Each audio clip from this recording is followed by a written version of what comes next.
McCarthy isn't just a hammer, he is the hammer. A lot of you guys aren't on board with it.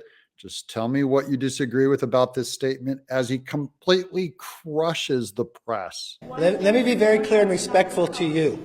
You ask me a question. When I answer it, it's the answer to your question. You don't get to determine whether I answer your question or not, okay? In all respect. Thank you. No, let's answer her question. He is giving this press person a spanking when they brought up, why did you get rid of the amazing Adam Schiff off the Intel committee? This is a systematic dismantling of the left. I can't criticize the guy. You just raised a question. I'm going to be very clear with you. The Intel committee is different. You know why?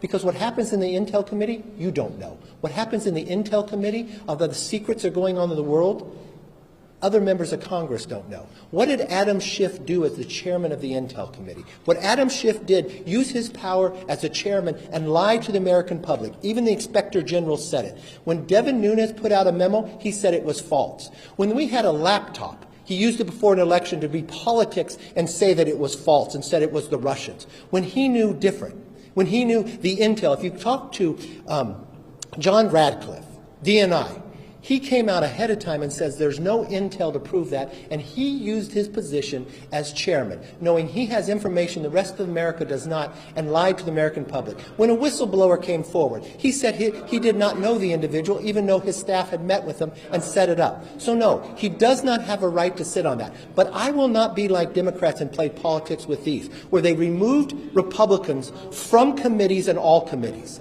So yes, he can serve on a committee, but he will not serve on Intel, because it goes to the national security of America. And I will always put them first, all right? Oh, all right. And they asked earlier, what about Swalwell? Then he goes in on Swalwell. And if you want to talk about Swalwell, let's talk about Swalwell, because you have not had the briefing that I had. I had the briefing and Nancy Pelosi had the briefing from the FBI.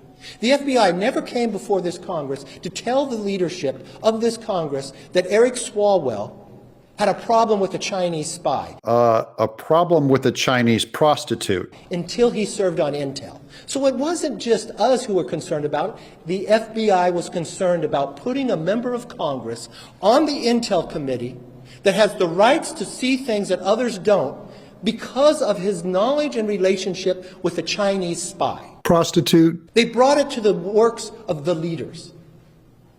I've got that briefing. So I do not believe he should sit on that committee. And I believe there's 200 other Democrats that can serve on that committee. Out of all the Democrats, the only two Democrats they put on an intelligence committee is one that they knew was compromised, like Adam Schiff, and the other one that they knew was compromised, like Swalwell. They all had the intel. They literally picked the two worst Democrats to put on an intel committee. But you know what? Those voters elected Schiff, even though he lied. Those voters elected Swalwell, even though he lied to the American public too. So you know what? I'll respect his voters too, and they'll serve on committees, but they will not serve on a place that has national security relevance, because integrity matters to me. That's the answer to your question. Any other questions? I think we're done here. I'm Doug in Exile.